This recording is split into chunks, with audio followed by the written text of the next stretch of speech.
नमस्कार दर्शक बंधु वास्तुज्ञान यूट्यूब चैनल रे आपण मानक स्वागत। दर्शक बंधु कौन आपण माने जानिछंती कि मयूरपुछर 20टी चमत्कारी गुण विषय रे? जदि आपण माने सेही 20टी गुण विषय रे जानि जिवे तेबे आपणक घर को मयूरपुछ को न आनी रही परिबे नाही। शास्त्र अनुसारे मयूरपुछर बहुत गुड़िए चमत्कारी लाभ रही थाए। जेमिति कि आपण माने जानिछंती मयूरपुछटी श्रीकृष्णकर मथारे शोभा पाई थाए एवं इंद्रदेव मध्य मयूरपुछर सिंहासन उपरे बसुथिले एवं कार्तिकंकर मध्य वाहन होई थाए मयूर एवं आग कालरे मयूरपुछ द्वारा लेखालेखी करा जाउथिला। सेथिपाई समस्त क्षेत्र में मयूरपुछटी शुभ होइथाए एवं आपणक घर को मध्य किछिटा शुभ संकेत प्रदान करिथाए। तेबे आसंतु मु आपण मानंको मयूरपुछर केतोटी चमत्कारी लाभ विषय रे जणाई देबी। जेउ व्यक्ति निज घरे दुईटी मयूरपुछ रखि थांती सेमानंक घरे केबे हेले भी कली झगड़ा किंबा मन मतांतर देखा देई न थाए। मयूर पंख को घरे रखिबा द्वारा आपणक घरे माँ लक्ष्मीकर बास होइथाए। ता सहित परस्पर सदस्य मानक मध्य रे बहुत सुसंपर्क गढ़ी उठी थाए। जो व्यक्ति निज पाखरे सबुबेले मयूरपुछ को रखि थाए सेही व्यक्तिर केबे हेले भी अनिष्ट होई न थाए। से सर्वदा समस्त प्रकारर असुविधारो मुक्ति पाई जाई थाए। सेहीपरि आपण माने जदि मयूरपुछ को आपणक घरे रखुचंती तेबे आपणक घरे कौनसी भी नकारात्मक शक्ति बास करि परिबो नाही एवं सकारात्मक शक्तिर संचार होई थाए। जदि आपणकर पिला माने ठीक भावरे पाठ पढ़ु न थांती किंबा सेमानकर पाठ पढ़ारे मन लागु न थाए तेबे आपण माने निज पिलार खाता किंबा बहिरे गोटिए मयूरपुछ को रखि दियंतु। आपणकर पिला शिक्षा क्षेत्र में बहुत उन्नति करिब। दर्शक बंधु आपणकर पर्स किंबा डायरी रे मयूरपुछ रखिबा द्वारा आपणकर ग्रह दशा खंडन होई थाए। मयूरर सबुठारु प्रिय आहार साप होई थाए।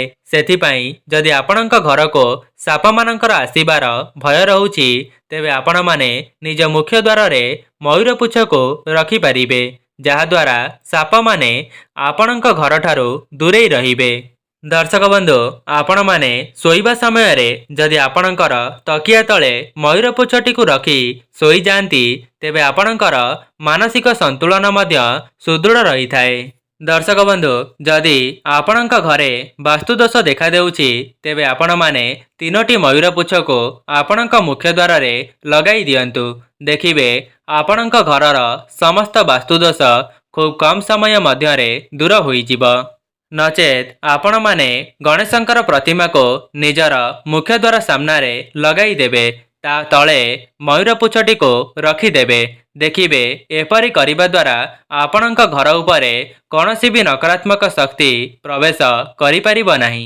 दर्शक बंधु जदि आपण माने निज जीवन रे बहुत बड़ कष्ट रे अछंती किंबा बहुत बड़ समस्या रे फसी जाइछंती किंबा आपणको धनजनित समस्या देखा देउछि तेबे आपणक घरर किंबा आपणकर बेडरूम र अग्निकोण रे मयूरपुछटी को रखि दियंतु।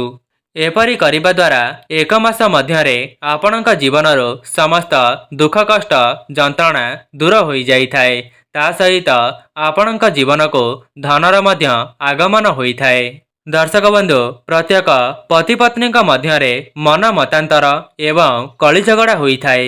जदि आपण मानक मध्य रे एपरि हेउछि तेबे आपणक घर को 2टी मयूरपुछ आनंतु एवं से 2टी मयूरपुछ को आपणकर विवाहर आल्बम रे लुचाईकी रखि दियंतु। देखिबे पति पत्नी मध्य रे सुसंपर्क गढ़ी उठिबो। दर्शक बंधु जदि आपणक घर को नकारात्मक शक्ति प्रवेश करिबार भय रहुछि तेबे आपण माने प्रत्येक दिन संध्या समय रे आपणक मुख्य द्वार रे मयूरपुछ को हलाई दियंतु एवं आपणक मुख्य द्वार रे सेही मयूरपुछटी को रखि दियंतु। देखिबे आपणक घर को कौनसी भी नकारात्मक शक्ति प्रवेश करि परिबो नाही। जो व्यक्ति निज पाखरे सर्वदा मयूरपुछ को रखि थाए से ता जीवन रे बहुत उन्नति करि थाए। ता सहित ताको केही मध्य हराई पारि न थांती।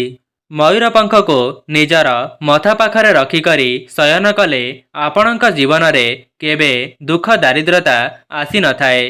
ता सहित नकारात्मक स्वप्न मध्य आपणक मन को आसी न थाए।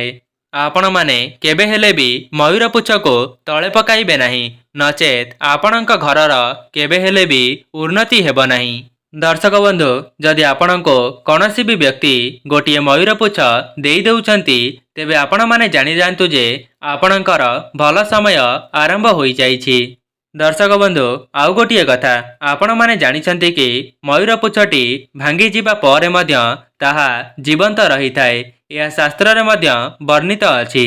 सेथिपाई तो मयूर पुछरे एते सकारात्मक शक्ति भरी होइछि जे तार चमत्कारी फायदा द्वारा कौनसी भी व्यक्ति धनवान होई पारि थाए। दर्शक बंधु, मयूर पुछ को किणिबार मध्य किछिटा शुभ समय रहिछि। सेथिपाई आपण माने मयूर पुछ को किणिबा समय रे बहुत गुड़िए कथार ध्यान रखिबे एवं मयूर पुछ को किणिबा समय रे आपण माने समय को देखिबा द्वारा आपणक जीवन रे बहुत उन्नति करिवे। आपण माने शुभ समय रे ही मयूर पंख को निज घर को नेई करी आसंतु, जहाद्वारा आपणक परिवार उन्नति दिगरे अग्रसर हेब। जदि आपणक घरे धनर अभाव देखा देउछि तेबे आपण माने दुईटी मयूर पुछ को आपणकर उत्तर पूर्व कोण रे रखि दियंतु। देखिबे आपणक जीवन रे जहाँ भी किछि धनजनित समस्या देखा देउछि किंबा आपण माने ऋण कर्जरे बुड़ी जाइछंती तेबे आपणकर खूब कम समय मध्यरे समस्त ऋण कर्ज सुझी जीव एवं आपणक निकट को धन आसीबार मार्ग खोलीजिब। दर्शक बंधु, जेपरी मु आपण माननको पूर्वरु बताइली जे मयूर पुछ को किणिबा समय रे आपण माने ध्यान रखिबे जे जेपरी सेही मयूर पुछटी भांगी नथिब। संपूर्ण भल देखा जाउथिबा मयूर पुछटी को आपणक घर को आनिबा द्वारा आपणक जीवन रे बहुत उन्नति करिथांती। तेबे दर्शक बंधु, जो मैंने भी यही वीडियोटी को देखुचंती कौन आपण मानक घरे आपण माने मयूर पुछ रखिचंती कि किंबा आपण माने मयूर पुछ को आनिकरी निज घरे रखिबे, यह को कमेंट बॉक्स रे निजर मतामत निश्चय जणाइबे। ता सहित जदि आपण माननको वीडियोटी भल लागिछि वीडियोटी को लाइक करी कमेंट बॉक्स रे आपणक प्रिय देवदेवींक नाम अवश्य लिखि दियंतु। आजि पई रहुछि, नमस्कार।